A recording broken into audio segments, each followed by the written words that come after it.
Agora são 6 horas e 38 minutos. Na última terça-feira, dia 8, foi sancionada pelo presidente Michel Temer a Lei Complementar 160 de 2017, que convalida os incentivos fiscais relativos aos impostos sobre circulação de mercadorias e serviços. Estou falando do ICMS, concedidos ilegalmente pelos estados a empresas e indústrias. Com o objetivo de acabar com a guerra fiscal entre as unidades da federação, o texto também flexibiliza as regras para a concessão desses incentivos. Com isso, essa nova determinação possibilita os empresários optarem por onde será mais viável instalar suas empresas, já que a exclusividade de conceder esses incentivos não será somente do Amazonas, podendo deixar a Zona Franca de Manaus em desvantagem. Para esclarecer melhor esse assunto e falar sobre como isso pode afetar o Estado, nós estamos recebendo aqui no estúdio do Manhã no Ar o presidente da Comissão da Zona Franca de Manaus, na OAB do Amazonas, Eduardo Bonatis. Seja muito bem-vindo ao programa, ótimo dia. Bom dia, obrigado pelo convite. Isso é muito preocupante, né? A partir desde terça-feira, quando a gente teve essa sanção mesmo, que ainda havia uma expectativa em relação a veto, isso preocupa quem está instalado aqui, as indústrias instaladas, as pessoas que trabalham diretamente no polo industrial de Manaus e até quem acha que não tem nada a ver com isso. Exatamente. Manaus tinha um grande diferencial para o resto do país, o estado do Amazonas. Pela lei antiga, a gente poderia vetar qualquer incentivo de ICMS de outro estado. Então, a partir da sanção dessa nova lei complementar, 18 estados reunidos podem conceder incentivos ao ICMS e uma vantagem competitiva que a gente tinha se perde. Então, a partir de agora, um dos nossos maiores diferenciais cai por terra. Esses incentivos fiscais, para quem não acompanha muito bem, é o seguinte: as empresas, ao virem para o Amazonas, se instalarem aqui, elas ganham incentivos fiscais, redução no imposto que deve ser pago, que ela pagaria em outra região do país. Exato. Isso faz com que aumente o interesse para que elas possam se instalar aqui. Afinal de contas, a gente mora longe dos centros comerciais, né, dos grandes centros de negócio. Então, para vir para cá, tem a questão do frete também, que acaba sendo muito mais caro. Então, esses incentivos são que estimularam as empresas a virem para cá. A gente teve uma concessão de incentivos fiscais que foi prorrogada por mais 50 anos, mas diante disso, de tornar esses incentivos fiscais possíveis para outras regiões, a gente fica no meio de termina essa guerra fiscal entre os estados e a gente fica completamente refém agora dos outros estados que têm interesses próprios também. Exatamente. Nós estamos longe dos grandes mercados consumidores e nós temos uma dificuldade logística que não foi superada ainda. Então, o que valia para as empresas era ter um benefício econômico por meio dos incentivos, sendo o ICMS um dos mais importantes. A partir de agora, empresas que pensavam se instalar na Zona Franca podem aguardar a decisão de outros estados, se vão conceder incentivos ou não. Isso suspende investimento, pode ser que a empresa que estava pensando em aumentar seu parque fabril em Manaus segure e espere outras regiões para poder investir lá e não aqui. Afinal, lá é mais rápido, mais barato e mais perto do mercado consumidor. A lei já está valendo, já foi sancionada. Diante disso, que esperança a gente pode ter ainda? A única salvação do estado do Amazonas nesse momento é se socorrer do Poder Judiciário. Então, eu acredito que deva ocorrer o ajuizamento de ações de inconstitucionalidade contra essa lei, junto ao Supremo Tribunal. E o Supremo Tribunal Federal, nos últimos anos, vem defendendo a Zona Franca de forma sistemática. Então, eu acredito que muito em breve vai acontecer uma ação judicial e provavelmente o STF vai ter que se manifestar para decidir a favor do estado do Amazonas. No parlamento a gente não teria força? Não tem mais força. Já foi até sancionada a lei, vão discutir agora 2 vetos, mas que não vão afetar diretamente o estado. No Congresso Nacional, a batalha foi perdida. Só sobrou agora ao Poder Judiciário. Mas para que outros estados concedam incentivos fiscais, é necessário a aprovação de novas leis? Exatamente. Vai ter que ter reunião do CONFAZ, vai ter que ter novos convênios. CONFAZ, que são as secretarias de estados da Fazenda da Federação, terão que fazer novos ajustes, novos convênios para poder conceder esses incentivos. Não é rápido, não é imediato, mas pode ser que a partir do próximo mês já aconteça. De acordo com o IBGE, a gente tem ainda 13 milhões e meio de pessoas desempregadas. E é muito natural que os estados todos tentem fazer algo para recuperar, gerar emprego e renda. E aí devem conceder esses benefícios para que empresas se instalem e aí possam gerar empregos nas suas regiões. Para que isso aconteça, por exemplo, o Estado de São Paulo quer conceder incentivo para uma região do ABC Paulista, de repente, conseguir montar uma nova empresa naquela área. Só o Estado de São Paulo consegue essa aprovação ou ele precisa de conivência de outros estados? Na verdade, ele precisa do voto de 2/3 dos estados em região nacionalmente e mais 1/3 dentro do Sudeste. Então a lei diz isso, que você precisa da aprovação de 2/3 no Brasil e mais 1/3 dentro da sua própria região. Então, simples não é. Você precisa de toda uma sistemática do secretário da Fazenda, mas pode ser que a qualquer momento saia uma reunião do CONFAZ e autorize isso.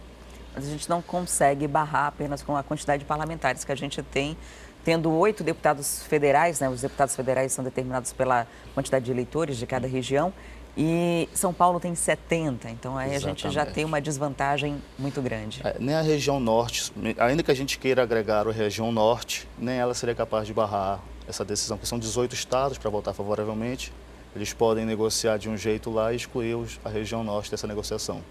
Ontem nós mostramos aqui no Manhã no Ar a preocupação de especialistas e também de pessoas que estão diretamente ligadas, né, ao setor de comércio e indústria e da preocupação disso em torno dos impactos da Zona Franca de Manaus. Com a aprovação da lei agora, com as mexidas nos outros estados para criarem novas leis de incentivos fiscais, é possível que a gente tenha esses impactos reais a partir de quando aqui?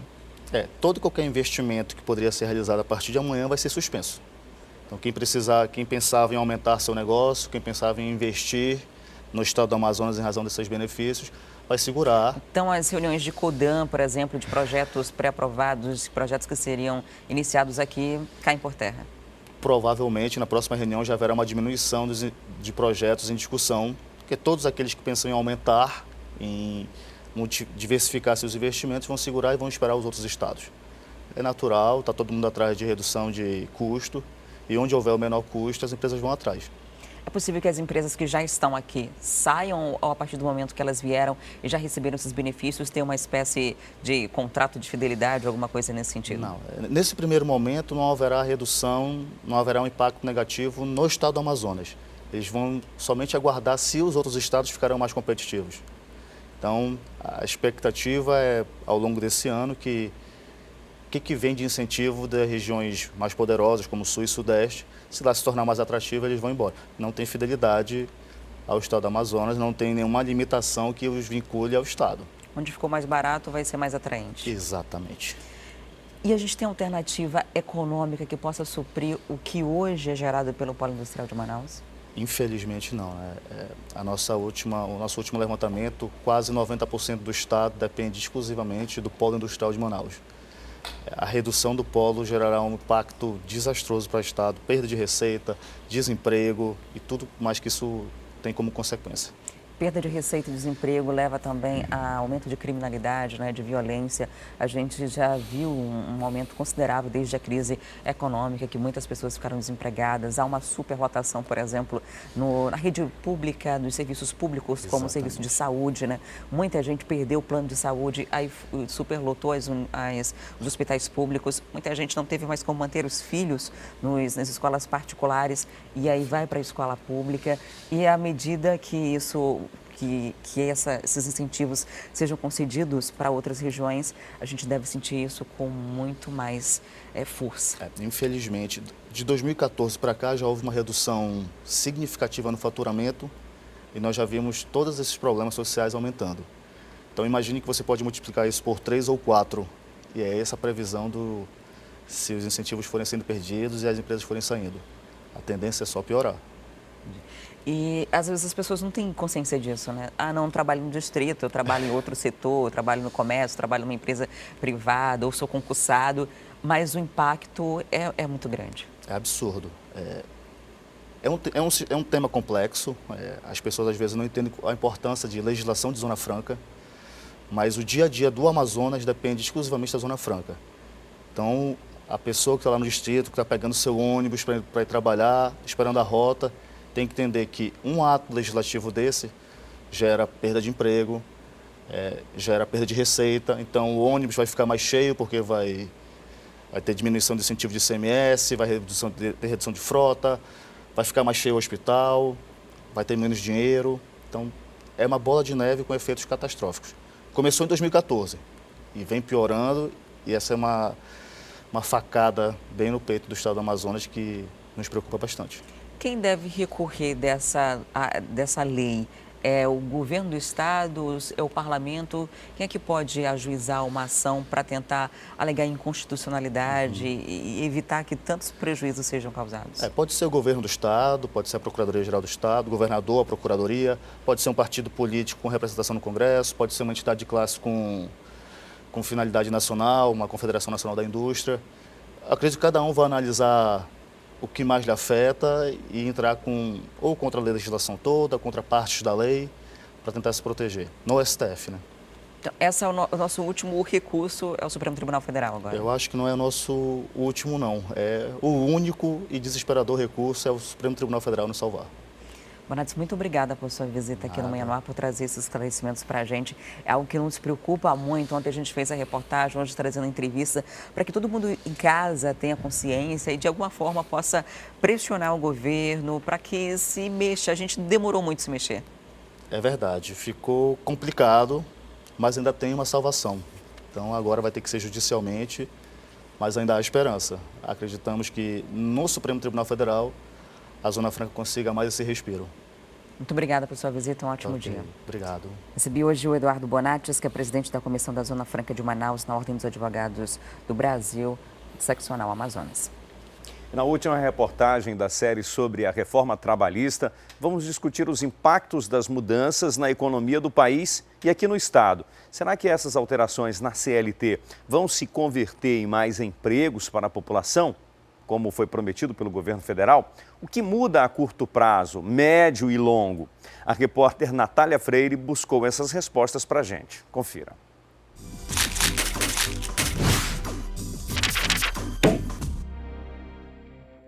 Quando a reforma trabalhista foi aprovada, o presidente da República comemorou, com o argumento de que essas mudanças vão ajudar o Brasil a voltar a crescer.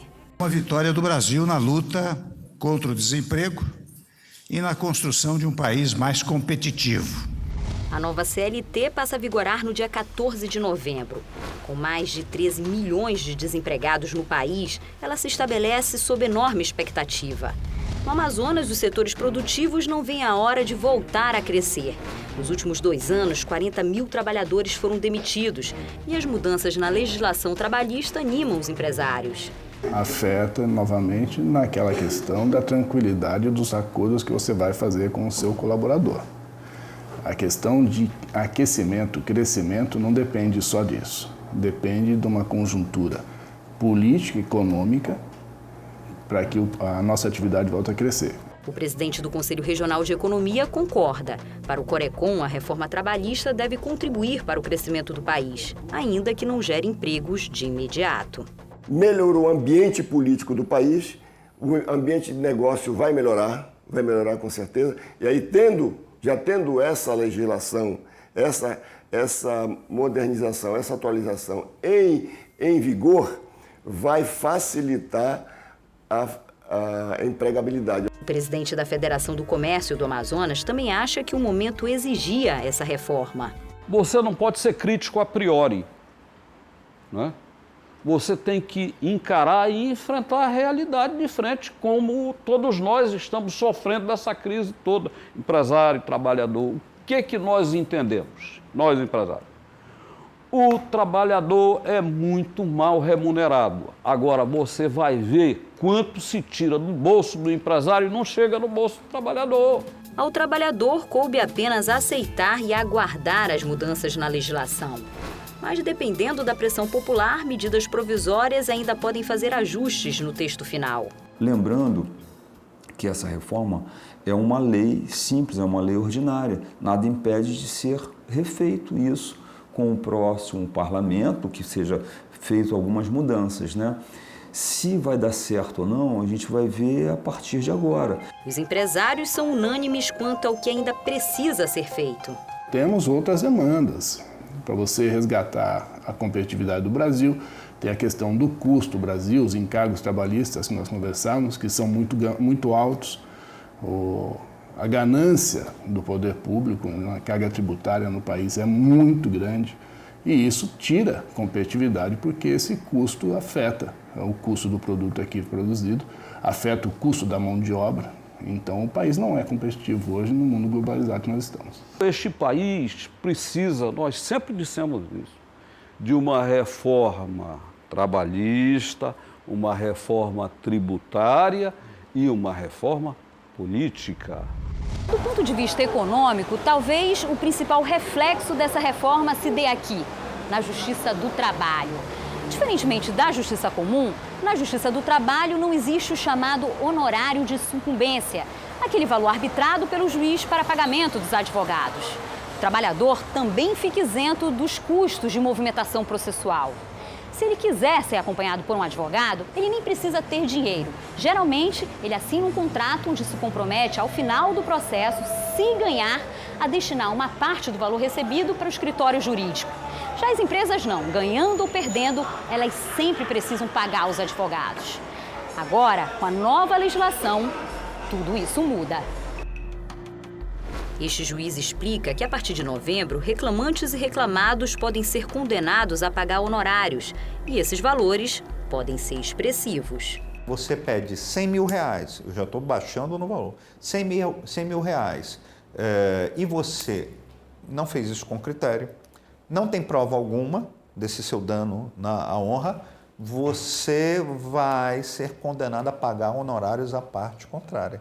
Então, de 5% a 15%. Então, no mínimo, você vai pagar 5 mil até 15 mil reais. Esta advogada lembra que o problema é que nem todo trabalhador vai poder arcar com esses custos previstos na nova CLT. Hoje, esse empregado que não recebeu as contas, que sofreu um acidente de trabalho, que foi demitido sem ter o depósito do FGTS, que teve erro no registro em carteira, para ele demandar, para ele litigar, para ele levar essa empresa para o banco dos réus, ele ainda vai pagar por isso. Um aspecto positivo é que talvez diminuam os processos acumulados na Justiça hoje.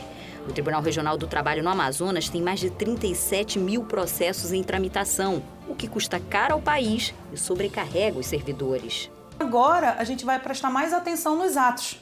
Não se vão mais peticionar, acredito eu, ou se vai ter muito mais cuidado ao se entrar com ações de 1 milhão, 1,5 milhão. Você vai ter que olhar, vamos estudar a decisão dos tribunais, isso está acontecendo, não está.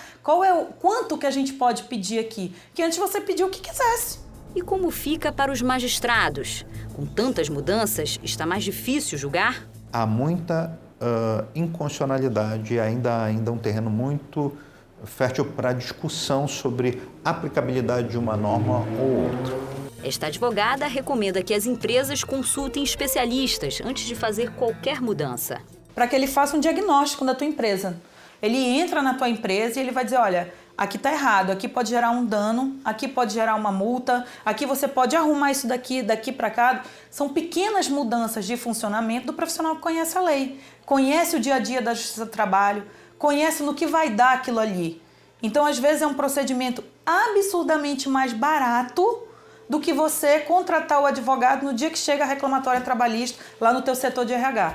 Como a maioria das mudanças, a reforma trabalhista ainda vai levar um tempo para ganhar legitimidade. Se ela vai honrar as promessas, somente o tempo dirá. Até que ponto um excesso de proteção amarra ou não o empresário para criar novos empregos? Isso é uma grande interrogação e nós vamos ver nos próximos capítulos. Então, tem pessoas que dizem não, isso vai gerar uma desproteção ao trabalhador, e outros dizem não, olha, o empresário vai investir um pouco mais, ele vai ter mais liberdade de crescer, com isso contratar mais pessoas. Vamos ver aí quem é que tem razão.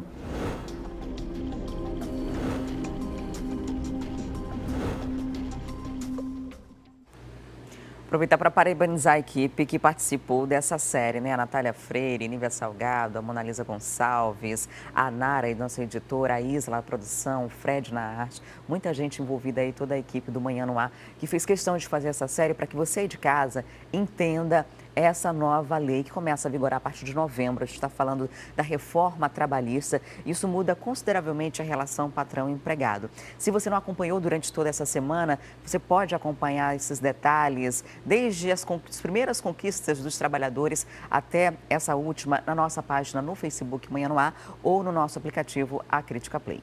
Vamos trazer agora informações do trânsito. O nosso drone nesse momento está sobrevoando a zona centro-sul da capital, mas a gente ainda não tem mais porque a gente tem dificuldade aqui no sinal, mas daqui a pouquinho a gente traz imagens ali da Avenida Djalma Batista. Enquanto isso, a gente vai para o Facebook. Vamos lá para a nossa página no Facebook. Aqui, olha, a Maria mandou mensagem com o seu Geraldo, que é o herói dela, o Geraldo Bezerra, fazendo homenagem à nossa página no Facebook. Vamos para os outros papais que estão aqui. Tem aqui o meu pai do coração, a Blenda mandou a foto com o pai. Essas fotos estão sendo colocadas na nossa página no Facebook Manhã no Ar. O pai da Nájila está lá no Pará, mas ela fez questão de fazer aqui a homenagem.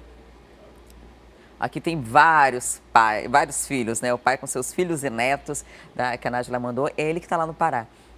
Temos mais aqui, o que está em Manacapuru, o pai da Lidiane, que mandou mensagem para a gente. Temos mais papais? Daqui a pouquinho a gente mostra mais papais. Se você quiser fazer a homenagem ao seu pai, pode botar na nossa página no Facebook a sua foto com ele. Afinal de contas, Dia dos Pais é nesse domingo. Vamos trazer agora informações do trânsito. Restabelecemos o nosso sinal.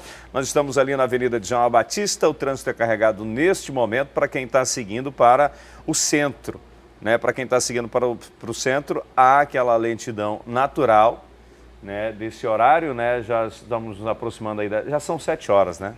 Já são 7 horas da manhã, então o trânsito fica um pouco mais carregado, né, nas principais vias.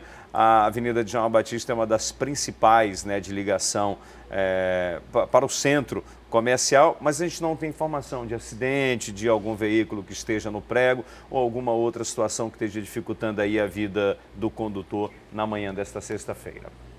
E depois do intervalo comercial, a gente vai fazer a nossa interação com a rádio A Crítica FM. Você já ouviu falar em distritão? Já sei, mas é complicado. Pois é, tem relação com a reforma eleitoral. Já já a gente vai falar sobre isso. Tem ainda nosso roteiro do dia e o passeio é pela Ilha Encantada, a Ilha de Parintins. É um instante só, não saia daí.